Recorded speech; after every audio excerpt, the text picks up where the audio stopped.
19 वर्षीय सचिन पाठक 9 साल से अपने पिता नीलेश पाठक को खोज रहा है, जो 2009 में अपने मालिक के लिए 1.5 लाख रुपया कलेक्ट करने के बाद गायब हो गया था। दूसरी ओर योगेश भाटे नामक 23 साल का मैकेनिक भी अपने पिता को उसे छोड़कर जाने का रहस्य जानना चाहता है। 12 साल पहले 2006 में उसके पिता प्रशांत भाटे उसके घर वालों को छोड़कर अचानक गायब हो गए थे। और वहीं दूसरी तरफ पुलिस का एक खबरी ज्योति नाम की कॉलेज लड़की पर नजर रखे हुए है, जो सुबह कॉलेज के लिए निकलती तो है, पर कॉलेज पहुंचने की बजाय श्रृंगारवाड़ी नामक पुणे की एक बस्ती के एक घर में दिन भर रहती है। जब एक बार इस बात का पुष्टिकरण हो जाता है कि उस घर की मालकिन माया अपने घर से प्रोस्टिट्यूशन का रैकेट चला रही है, पुलिस उस घर पर रेड करती है। माया के घर में एक पूजा घर पुलिस के कान खड़े करता है।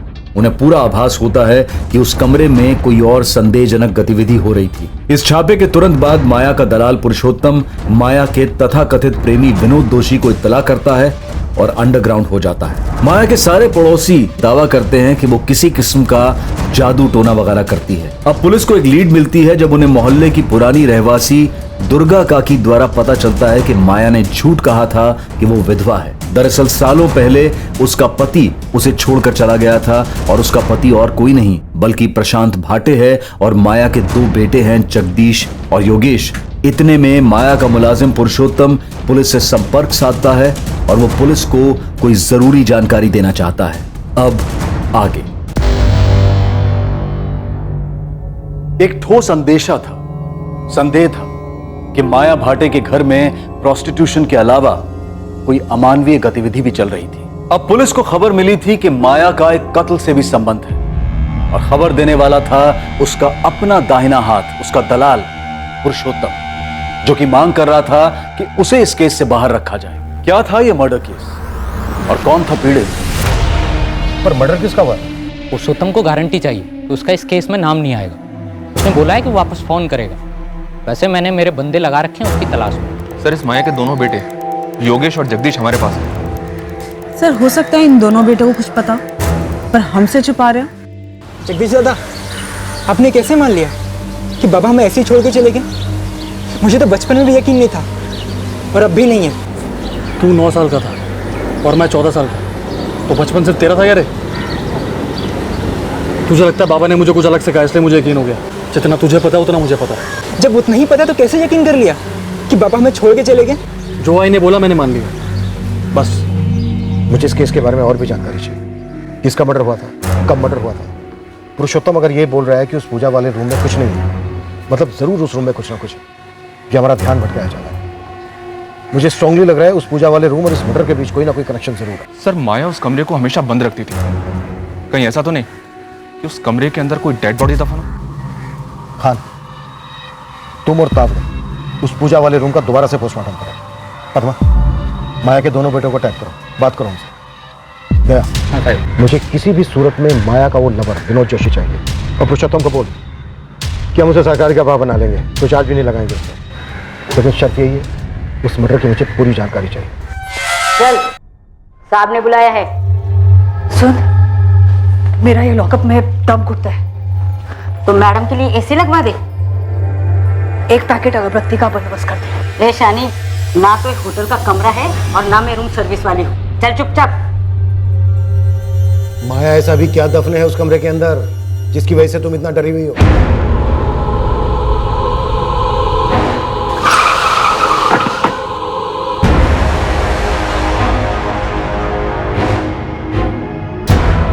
दावड़े सर, इस कमरे की हर दीवार का 1-1 इंच बाहर निकाल कर देखना है। 100% अंदर कुछ है। सर, लाश। चलो काम पे लग जाओ।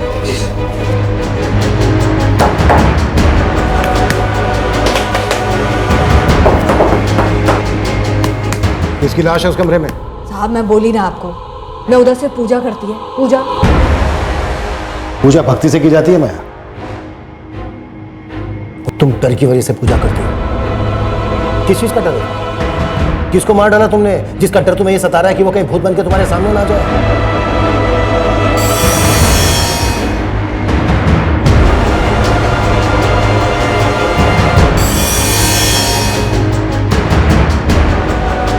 साहब, उधर कोई लाश नहीं है।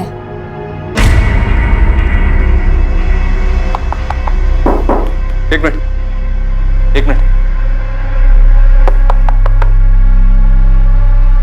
ए तावड़े इधर सर। ये सुन जरा। हाँ सर, कुछ हो सकता है। दीवार को तोड़ो।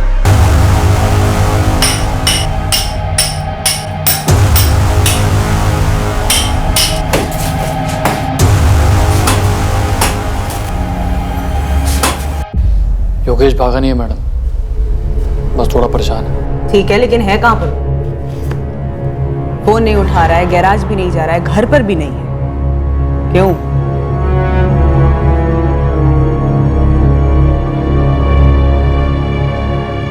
दरअसल जब वो 9 साल का था तब से ऐसे ही गुमसुम रहता है, और बाबा के जाने के बाद वो बहुत शांत हो गया। तुम पर कोई असर नहीं हुआ? हुआ मैडम, लेकिन हर कोई अलग होता है। सचिन पाठक को जानते हो तुम?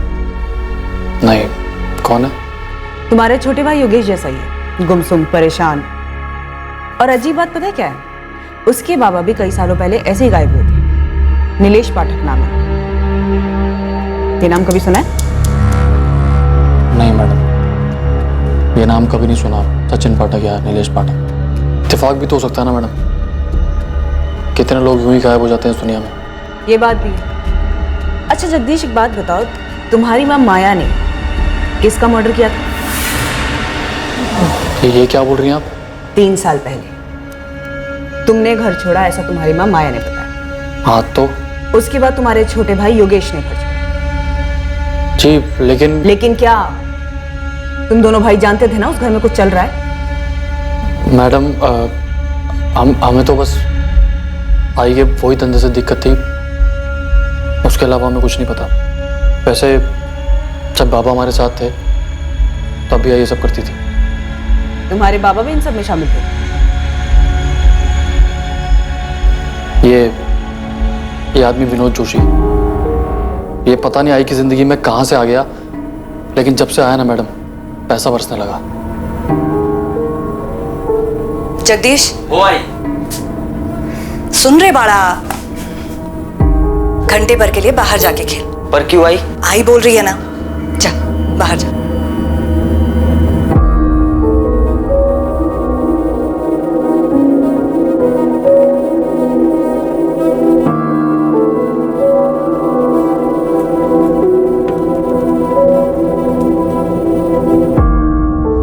अरे जगह वो ठीक है, आइसक्रीम वाइसक्रीम खा। हाँ, चॉकलेट वाला। बाबा कारपेंटर काम करते थे दोपहर में। आई के पास अलग अलग लोग आते थे। ये समझने में ज़्यादा देर नहीं लगी कि क्यों आते थे और वहाँ क्या होता था।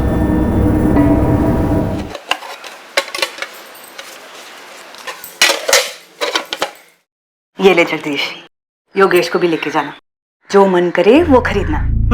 ठीक है।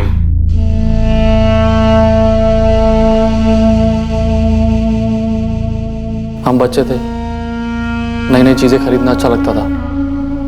योगेश और छोटा था, ना ही उसे कुछ समझ में आता था, ना ही कुछ पता चलता था। मैंने भी उसे कभी समझाने की कोशिश नहीं की। किसी भी बच्चे के लिए आसान नहीं होता है ये जानना कि उसकी मां धंधा करती है। मेरे को मालूम है कि मेरे को सिर्फ पैसा चाहिए था, एक अच्छी जिंदगी चाहिए थी, मेरे लिए, मेरे बच्चों के लिए, और कुछ नहीं। मैं तुम्हारे धंधे की बात नहीं कर रहा हूं, कत्ल की बात कर रहा हूं। किसको मारा था तुमने? मैंने खुद को मार डाला साहब, पैसों के लालच में। मैं खुद रोज मरती थी। मैं अपने पति की कमाई से खुश नहीं थी। वो तो बस एक कारपेंटर था, उसकी कमाई से कुछ नहीं होता था। देख माया, मैं जितना कमा सकता था उतना कमा रहा है, इससे ज्यादा नहीं होगा। बस ये समझ ले, हम लोगों की किस्मत में इतना ही है। पढ़ी लिखी नहीं है लेकिन इतना जानती है, गरीब पैदा होना किस्मत की बात है, लेकिन गरीब मरना बेवकूफी। तो ये भी जानती होगी ना कि जितना चादर होता है उतना ही पैर फैलाना चाहिए। शादी के टाइम पे एक दूसरे का औकात बराबर से मालूम था ना हम लोग को। तो क्या औकात बदला नहीं जा सकता? जितना कमाता हूं उतना ही है, नहीं हो पाएगा उससे ज्यादा मेरे से। और ये फालतू का ना सपना देखना बंद कर दो। मैं नहीं छोड़ पाई अपने सपनों को। सपने देखना कैसे छोड़ सकता है कोई? मेरी विनोद से मुलाकात हुई, वैसे भी मैं अपने पति से दूर जा रही थी। मेरी विनोद से नजदीकियां बढ़ी और पैसों से भी। क्या बकवास कर रहा है? पागल हो गया है क्या? कह रहे इतना क्या फड़फड़ा रही है तू? हाँ, ये देख, ठंडे दिमाग से सोच। जो तेरे मेरे बीच में है, जो तेरे और प्रशांत के बीच में है, वही तो करने को बोल रहा हूँ तेरे को। विनोद, मेरे साथ ऐसी बात करने का नहीं। निकल इधर से। ओ बाबा, जाता हूँ मैं, लेकिन ना तू खुद चल के सामने से मेरे को ये बोलेगी, और वो भी लव कर। माया, अरे लेकिन बैठना रे बाबा। देख, इतना सोचने में बुरा गंदा लगता है ना, वैसा बिल्कुल भी नहीं है। देख, तू दोपहर को अकेले रहते, मैं कैसा आता है, मेरे से कोई और आएगा। देख, करना तुझे वही है जो हम करते हैं, लेकिन सोच, तगड़े पैसे मिलेंगे, तगड़े। तेरी जिंदगी ना ऐसे फटकन बदल जाएगी। हाँ, एक दोपहर का 2000, 1000 तेरा, 1000 मेरा। चल मेरे को बोल, ये तेरा प्रशांत महीने का कितना कमाता है? 6000, 7000? अरे उतना तू एक हफ्ते में कमाएगी। मन बनाएगी तो 4 दिन, पूरा मन लगाएगी ना तो 2 दिन में, अरे 1 दिन में कमा सकती है। मेरे संग तुम्हें एक बात याद रख, ये मर्दों की जरूरत ना बहती नदी है, कभी सूखती नहीं। तो तू काय को सुखी सुखी जिंदगी जी रहे रे, काय को? ठीक है, सोच के बता मेरे को, आता हूं। बहुत घिन आई थी विनोद की ये बात सुनकर, लेकिन पैसे के लिए तरसते हुए भी बहुत घिन आती थी साहब। इसीलिए हाँ बोल दिया। पहली बार बहुत गंदा लगा सर, लेकिन जब हाथ में पैसा आया ना, फिर सही गलत कुछ भी नहीं लगा। सोचा कि शरीर ही तो है। पैसे की धुंध छा गई थी। एक अच्छी जिंदगी मिल रही थी, बच्चों के लिए कुछ कर सक रही थी मैं। बच्चे लोग रोज बाहर का खा रहे हैं, नए नए सामान खरीद रहे हैं। जगदीश बोला तुमने पैसा दिया उन लोग को? हाँ, मैंने दिया। किधर से दिया? पेड़ लगा दे पैसे का? मैंने कमाए हैं। किधर से कमाए? कमाए बोले तो किधर से कमाया? मैं क्या पूछ रहा हूँ, किधर से कमाया? माया, और मला शरीर बेचती है अपना, सोती है लोगों के साथ। शरीर मेरा है, मैं बच्चों को वो दे रही है जो तू अपने अगले जन्म में भी अपनी कमाई के साथ नहीं दे सकता। बच्चे लोग को मालूम है कि उसकी माँ क्या है? बोला बच्चे लोग को तुमने? नहीं, वो स्कूल में होते हैं और तू काम पे, दोपहर में आते हैं लोग। तेरे को क्या लग रहा है तू बहुत बड़ा पुण्य का काम कर रही है? पुण्य और पाप से जिंदगी चलती है, पेट भरता है उससे। जिंदगी जिंदा लोगों की होती है और तू लाश है, घटिया सड़ी हुई लाश। पर मेरी ही चिता पर तो पक रही है ना रोटी। बस मैं तो यही जानती। प्रशांत ने रोज दारू पीना शुरू कर दिया। वो ये सच्चाई सहन नहीं कर पाया और एक रात हम सबको छोड़कर चला गया। मेरे को पता था कि वो वापस नहीं लौटेगा। मैंने ये सच्चाई मान ली थी।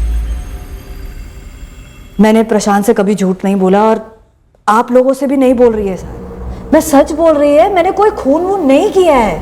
माया, अभी तक तुमने हमें अपनी जिंदगी की सच्चाई बताई है, उस कत्ल की नहीं। हमें उस कत्ल की सच्चाई चाहिए। जगदीश, तुम अभी कुछ छुपा रहे हो।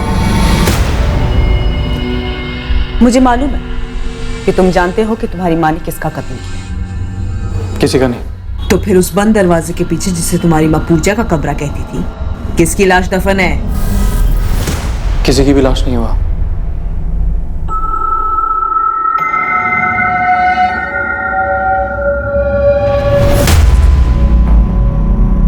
सर, यहाँ तो कोई दिख नहीं रहा।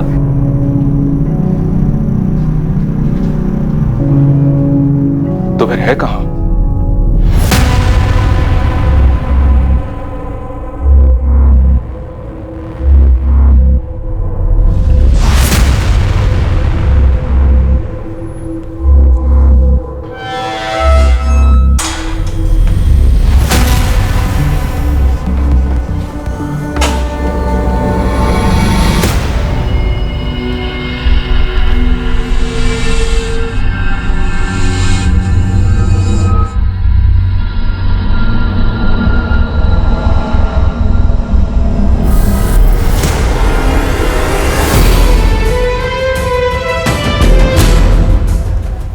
कौन है? ये मेरे बाबा हैं। तुम्हारा नाम क्या? सचिन पाठक। क्यों? नहीं, ऐसे ही पूछा।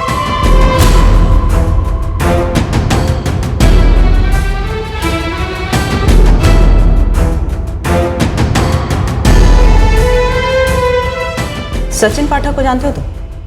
नहीं, कौन? उसके बाबा भी कई सालों पहले ऐसे ही गायब हुए थे। नीलेश पाठक नाम है। ये नाम कभी सुना है? मेरे बाबा हैं। जब दिल अपराध बोध में डूबा होता है तब घृणा अपने कुकर्मों से नहीं बल्कि खुद से होती है।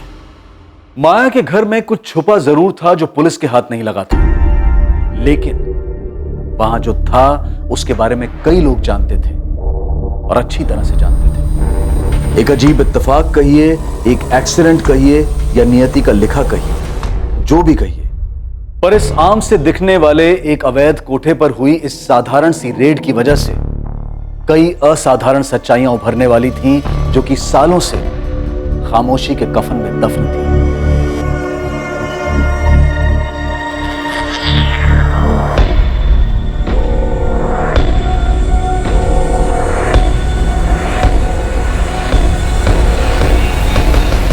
सर उस कमरे में कुछ नहीं है और वो एक दीवार जिस पर हमें सबसे ज्यादा शक था, वहां से भी कुछ नहीं निकला। सर ये माया का बड़ा बेटा जगदीश, इससे भी कुछ पता नहीं चल रहा है। वो दूसरा बेटा योगेश अभी भी लापता है। यस सर, जगदीश बता रहा है कि योगेश काफी डिस्टर्ब हो गया है। इस माया को जितनी भी गर्मी धोए पिघलने वाली नहीं है। विनोद जोशी का क्या स्टेटस? हमारी टीम में विधायक लड़के दोनों लगे हुए हैं, पूरे शहर में अलर्ट इशू किया। और पुरुषोत्तम वो अभी तक सामने क्यों नहीं आया? उसने दया से कहा था कि शाम को फोन करेगा, लेकिन सर अभी तक फोन किया नहीं उसने। अभी तक हमारे पास बस ये एक ही लीड थी, पुरुषोत्तम या फिर विनोद जोशी हाथ में। पता नहीं क्यों मुझे ऐसा लग रहा है कि उस दिन माया का पति प्रशांत भाटे घर छोड़कर गया ही नहीं था।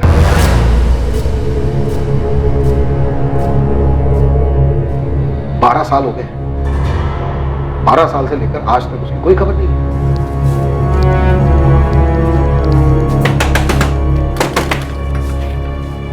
दादा, वो पुलिस आई के पूजा घर के बारे में कुछ कह रही है। उस कमरे में कुछ है क्या? आपको कुछ पता है? योगेश बावला हो गया। मुझे 1000 बार बता दिया, मुझे कुछ नहीं पता। बाबा का है? मुझे भी उतना ही पता जितना तुझे पता है। जी अपनी जिंदगी और मुझे भी जीने दे। 12 साल हो गए उस बात को, कब तक परेशान रहेगा? बाबा में छोड़ के चले गए थे, अब जाने दिन सब बातों। नहीं, वो हमें छोड़ के नहीं गए थे। दादा सच बताओ, क्या बाबा कभी गए भी थे? मुझे तो हमेशा से ही लगता था कि हमें शहर पहले ही छोड़ देना चाहिए था। उससे बाबा मिल जाएंगे क्या? नहीं, पर तेरे दिमाग में तो नहीं रहेंगे ना? रहेंगे, और तब तक रहेंगे जब तक मुझे सच्चाई पता नहीं चल जाती। क्योंकि ये जो बोला जा रहा है नाई, ये झूठ है, और ये तो तू भी जानती है नाई। कोई तो ऐसा होगा नाई जो सच्चाई जानता हो, बाबा को कोई दोस्त या कोई भी।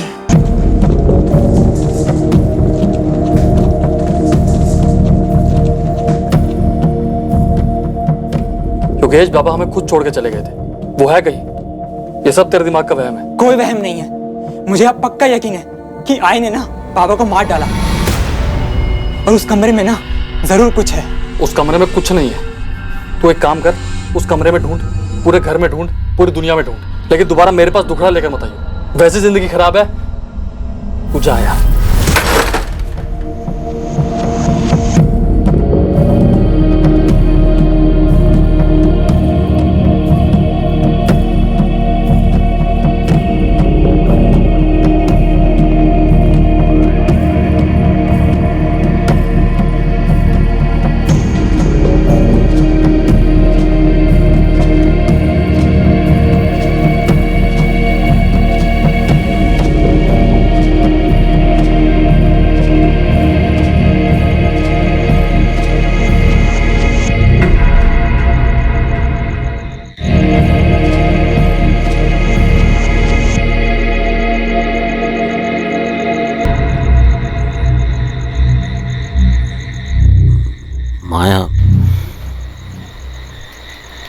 तेरे को डर नहीं लगता?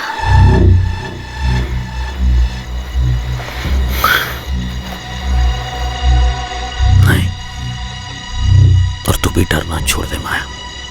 क्यों किया मैंने ये सब कुछ? खुद के लिए, तेरे बच्चों के लिए, अरे हमारे लिए माया। क्या करेगी मैं इतने पैसे का? क्या इन पैसों से मैं अपने पुराने पाप धो सकती है? अपना भविष्य, अपनी खुशियां खरीद सकेगी? मेरे को तो ये भी नहीं पता है खुशियां होती क्या है।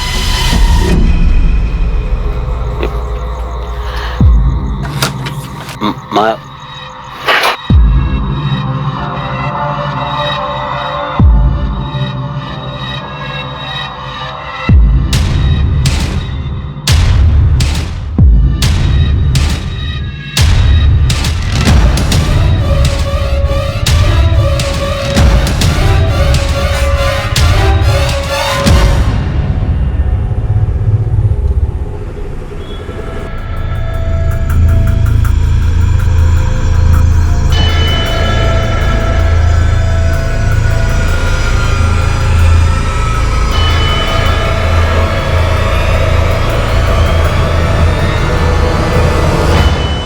किसका मर्डर हुआ? मुझे नहीं पता साहब, मैं तो उसका थोबड़ा भी नहीं देखा था साहब। मैंने सिर्फ उसकी लाश ठिकाने लगाने में मदद की थी साहब। कब की बात है ये? कई साल हो गए साहब, याद नहीं। लाश कहाँ ठिकाने लगाई थी? वो जंगल में साहब। कौन से जंगल? कातरज के जंगल में।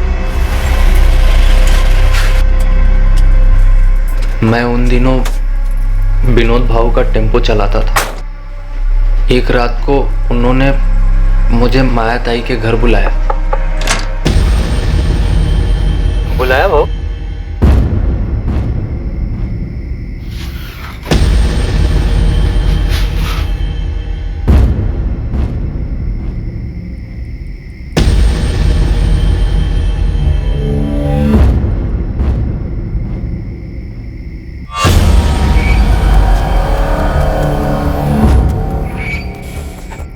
ये कौन? लाश है आदमी, ठिकाने लगा। नहीं बाबू, लेकिन ये मुझे बताओ ये है कौन? कहाँ जानना जरूरी नहीं, समझाना तेरा। गपचुप उठा।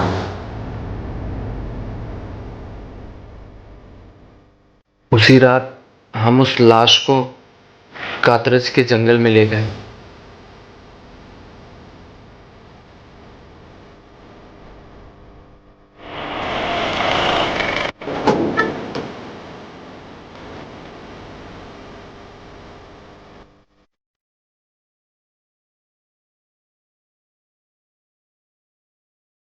मुझे बस इतना ही मालूम है साहब, बाकी सारी बातें वो दोनों जानते हैं, विनोद भाऊ और माया ताई।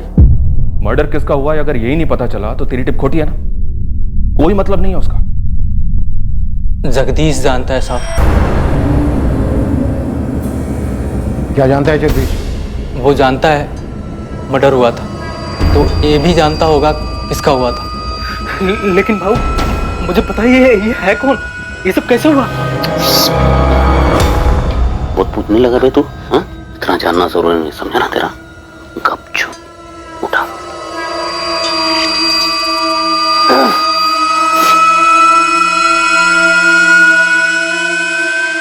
जगदीश वही था, उसने शायद खून होते हुए देखा हो साहब। और तेरा ये विनोद भाव कहाँ मिलेगा सर?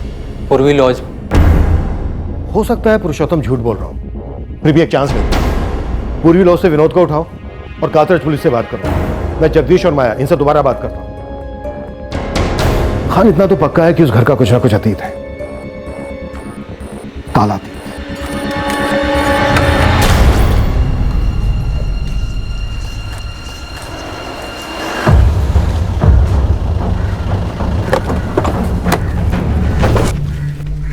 कुछ पता चला क्या साहब? सब कुछ पता चला, चल थाने। सर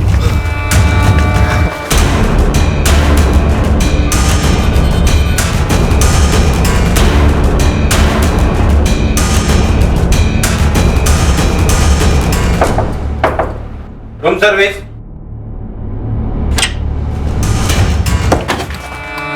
अगर भागा तो यहीं पे ठोक दूंगा। दोबारा अपने पैरों पर चल नहीं पाएगा तो। विनोद जोशी। माया, तुम्हारे पति प्रशांत भाटे ने कभी घर छोड़ा ही नहीं था, है ना? वैसे कादरश के जंगलों में हम उस लाश की तलाश कर रहे हैं। भूतों से डर लगता है ना तुम्हें? हमें भी लगा तुम्हारे घर में अजीब, ऐसे लगा जैसे कोई भटकती आत्मा हो, नाराज सी। तुम्हारा खेल अब खत्म हो गया है माया। पुरुषोत्तम ने सब कुछ बोल दिया। विनोद जोशी को अरेस्ट कर लिया हमने, और हमें यह भी पता चल गया कि तुम्हारा बेटा जगदीश उस कत्ल का गवाह है, उसको भी उठा लिया। साहब, जगदीश उस टाइम बच्चा था, उसने कुछ नहीं किया, उसको छोड़ दो साहब। तुमने और विनोद जोशी ने मिलकर मारा ना प्रशांत भाटे को? नहीं साहब। ठीक है, पुरुषोत्तम और विनोद जोशी के साथ अब हम जगदीश को भी तोड़ेंगे। साहब, मैं सच बोल रही है कि तुमने और विनोद जोशी ने मिलकर प्रशांत भाटे को मारा? नहीं। सच चाहिए मुझे माया, सिर्फ सच। वो प्रशांत नहीं था, वो मेरा एक ग्राहक था।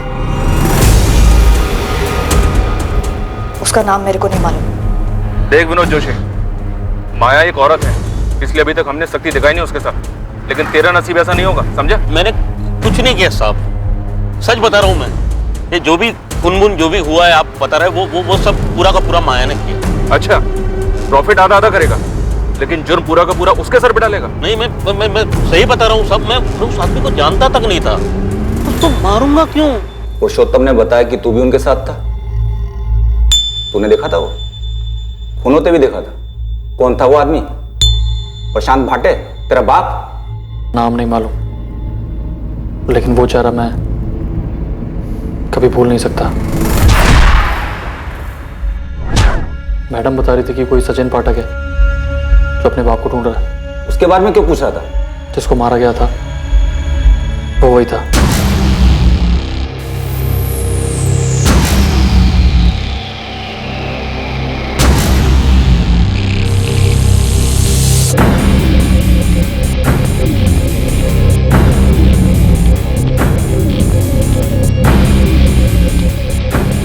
मेरे को लगता है ये मर गया।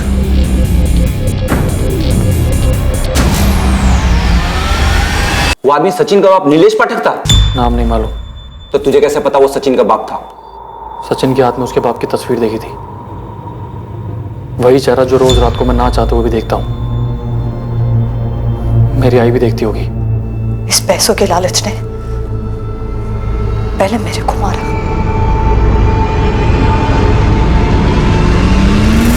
फिर मेरे हाथों उस ग्राहक को मरवाया।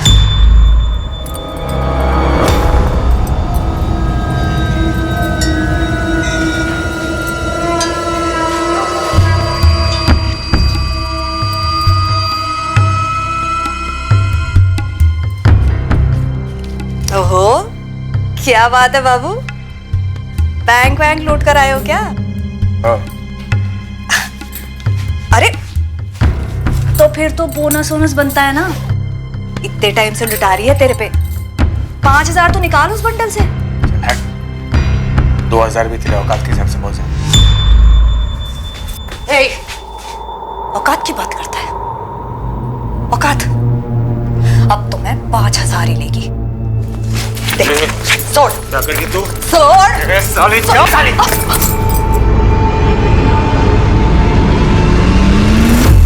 आसमान में बादल नहीं छाते साहब, मेरे सामने नोटों के बादल छाते थे। उसके पास इतना सारा पैसा था साहब, और ऊपर से ऐसी बात। मैं उसको कैसे छोड़ देती साहब?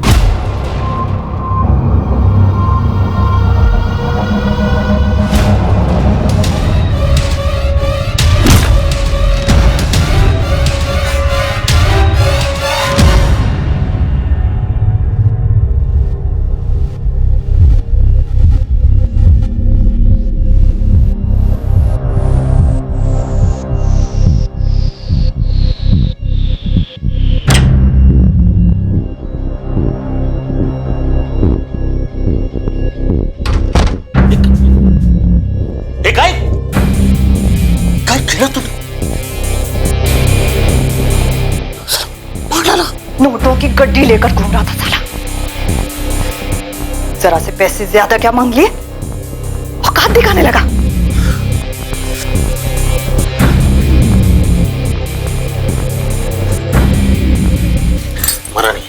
मरा नहीं है, सांस चल रही। अस्पताल लेके चलते। चुप, वो बच गया तो हम लोग बच जाएंगे। पर उन्हें बचा सकते। चुप। विनोद,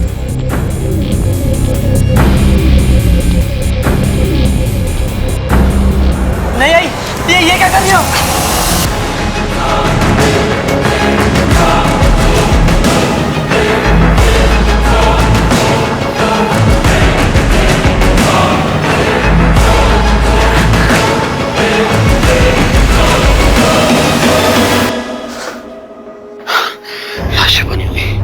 योगेश बारी खेल रहा है, मैंने देखा उसे।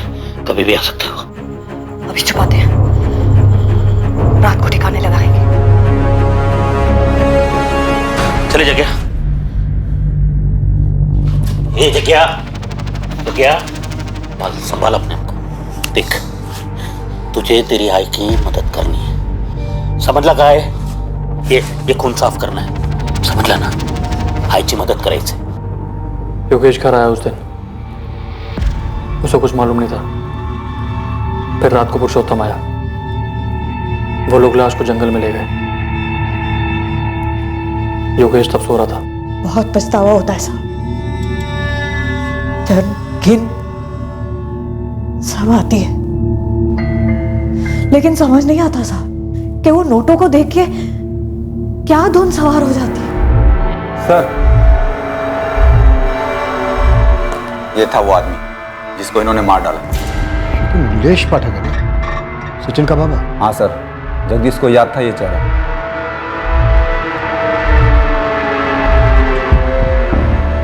ये था ना वो?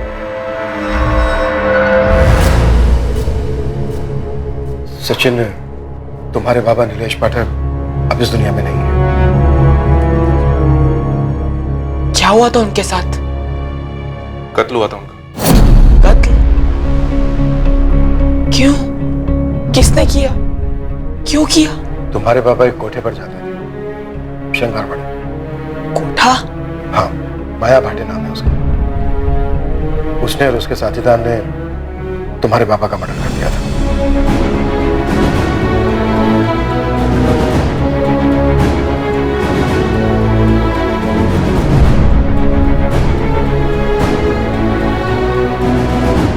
सचिन का पिता नीलेश पाठक 21 जून 2009 को अपने साथ एक 1.5 लाख की कलेक्शन कर अपने घर लौटने से पहले माया के घर गया था। नीलेश को उस दिन कोई अंदाजा नहीं था कि वो फिर अपने घर कभी नहीं लौटेगा।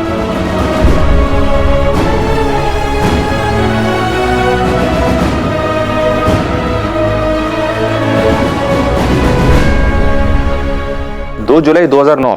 हाँ, इस केस फाइल के हिसाब से 2 जुलाई 2009 को यहाँ कातरज के जंगल में एक लाश मिली थी।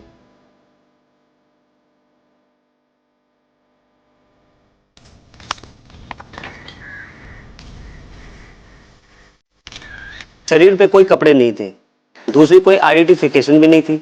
उसके बाद उसे 7 दिन तक मुर्दाघर में रखा गया, पर कोई मिसिंग कंप्लेंट मैचिंग नहीं हो रही थी। उसके बाद 9 जुलाई 2009 को उस लावारिस लाश का अंतिम संस्कार कर दिया गया। इस केस के इन्वेस्टिगेशन ऑफिसर 3 साल पहले रिटायर्ड हुए हैं। इस नीलेश की मिसिंग रिपोर्ट दर्ज नहीं हुई थी, बस उसके खिलाफ पैसे लेकर फरार होने की शिकायत की गई थी।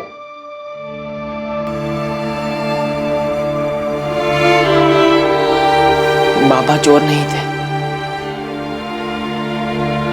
उनका मर्डर हुआ था उसी रात। कैसे? एक युवक की 9 साल की तलाश अपने पिता के लिए एक दर्द भरी असलियत के खुलासे से खत्म हुई।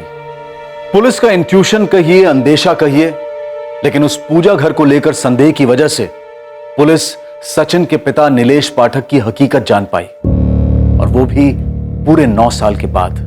लेकिन इत्तेफाक और आभास का यह सिलसिला अभी खत्म होने से काफी दूर था।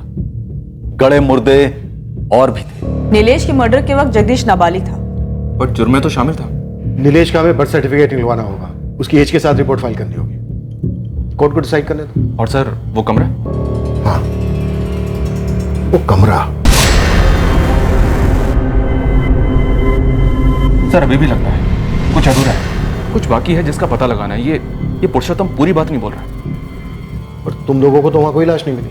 लेकिन सर माया को जो इतना डर लगा रहता है, क्या वो डर सिर्फ एक अजनबी को लेकर या सिर्फ एक ग्राहक को लेकर हो सकता है? प्रशांत भाटे, उसका पति, जो कभी घर लौटा ही नहीं।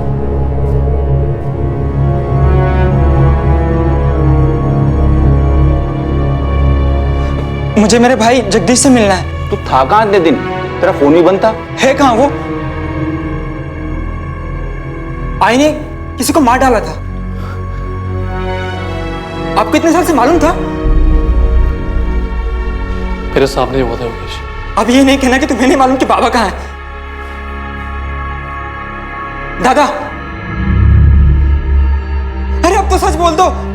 12 साल हो गए, 12 साल। दादा, दादा! इत्तेफाक से हुए माया के घर पर उस एक छापे ने कई अधूरी कहानियों की कड़ियां सामने लाकर रख दी थी। वो कड़ियां जो तलवार बनकर 2 युवकों की जिंदगियों पर लटकती रही।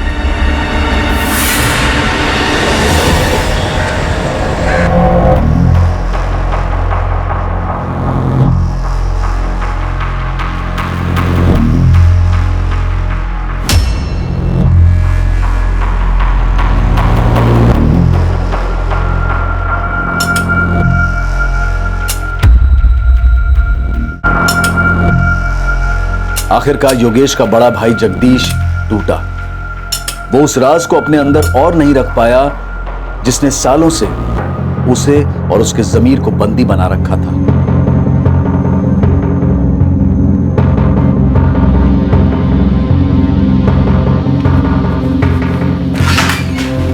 सर, जगदीश भाटे कुछ कहना चाहता है, कुछ और भी बात है।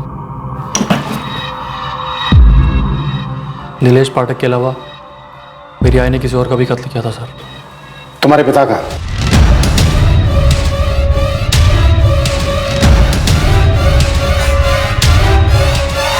माया, तुम्हारे बेटे जगदीश ने सब कुछ सच सच बता दिया।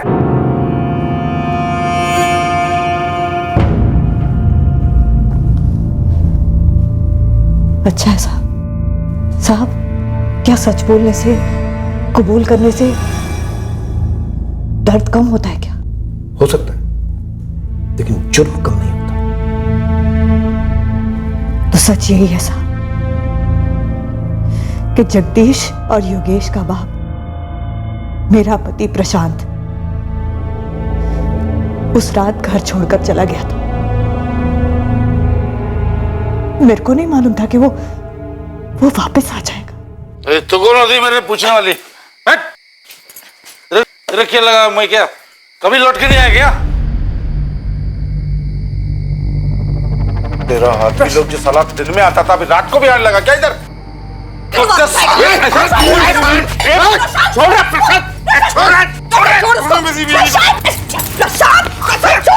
तूने मेरी बीवी को उसने कुछ नहीं किया, जो भी किया मैंने अपनी मर्जी से किया। छोड़ दिया साली।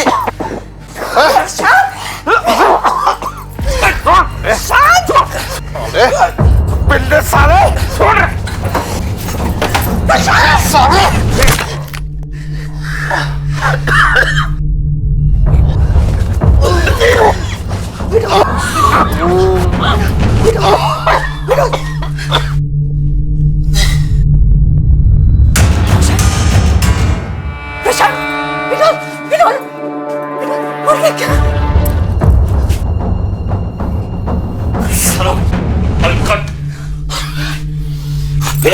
चल इसको हॉस्पिटल लेके चलते। चल चले। मारो, मार डालेंगे उसको। क्या बोल रहा है? खत्म कर दे उसको। विनोद, क्या बोल? खत्म कर दे। विनोद!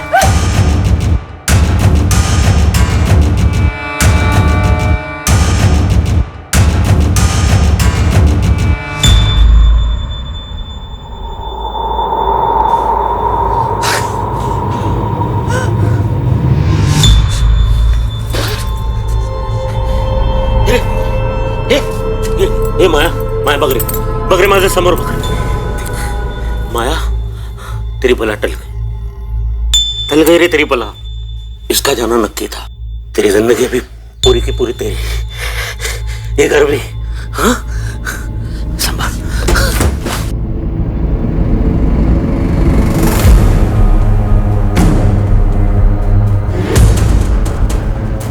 बाबा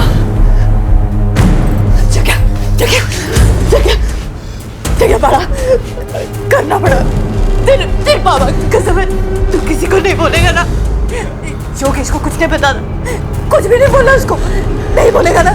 बोला नहीं बोलेगा ना?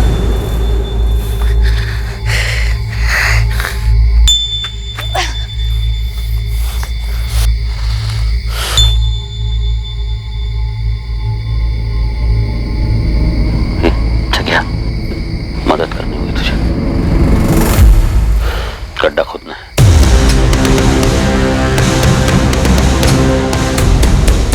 उस रात के बाद मैंने वहां पीछे कभी कदम भी नहीं रखा। जब भी वहां देखती थी तो वो खड़ा दिखता था, घूरता हुआ। मैंने ये सब कुछ क्यों किया, मेरे को इसका जवाब कभी नहीं मिला। पहले अपने पति को, फिर उसकी राख को। साहब, उन दोनों की आत्मा से ज्यादा ना मेरे को अपने आप से डर लगता है। क्या मैं किसी और को भी मार देगी क्या? मेरे जीते जी ना ये डर जाने वाला नहीं है साहब,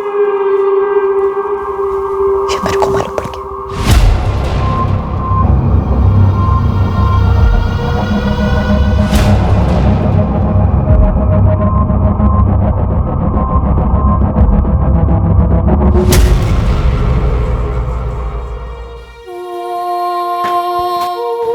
योगेश,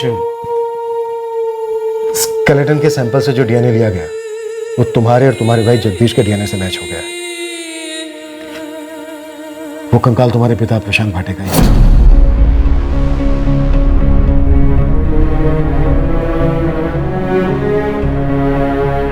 मुझे मालूम था सर, मेरे बाबा मुझे कभी ऐसे छोड़ के नहीं जा सकते थे।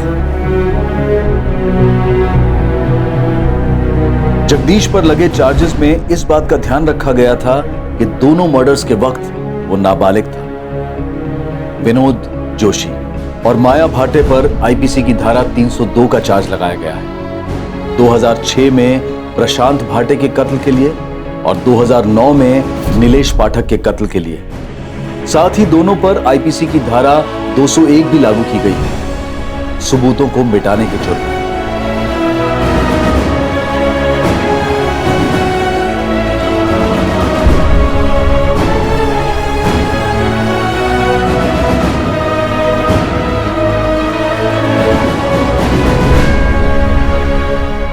एक कत्ल 12 साल पहले हुआ और दूसरा कत्ल 9 साल पहले, और दोनों के बारे में किसी को भनक तक नहीं थी। 9 साल पहले अगर नीलेश पाठक पैसों के कलेक्शन के बाद माया के कोठे पर ना गया होता तो क्या होता? 12 साल पहले अगर माया का पति प्रशांत उस रात घर ना लौटा होता तो क्या होता? आने वाला खतरा अदृश्य होता है, लेकिन जब कोई जुर्म के साए में डेरा डाले तो वो खतरे के साए से दूर कैसे रह सकता है भला? माया ने अपने ही हाथों अपने जमीर की सुई तोड़ी थी। अपने ही पति प्रशांत को मारकर उसे अपने ही आंगन में गाड़ने में माया को कुछ गलत नहीं लगा। उसी तरह उसने नीलेश पाठक को पैसों के लिए मारकर उसकी लाश को जंगल में ठिकाने लगाया। पर माया ने अपनी पूरी जिंदगी डर और अफसोस की गिरफ्त में बसर की। ये एक दस्तूर है कि जुर्म मुजरिम का सुख चैन छीन लेता है और मुजरिम से जुड़े लोगों का जीना दुश्वार कर देता है। सोचें, समझें और सतर्क रहें कि लालच और स्वार्थ जीवन धारा पर हावी ना हो जाए। जैसे ही उमड़ती लालसा का एहसास हो, सतर्क होकर पीछे हो जाएं। जुर्म के लपेटे में ना आए, उस लालसा की आग में खुद को ना जलाएं। अब मैं अनूप सोनी आपसे विदा लेता हूं। याद रखें, क्राइम और आपके बीच में सिर्फ इतना फर्क है कि आप कितने सतर्क हैं। सतर्क रहें, सुरक्षित रहें। जय हिंद।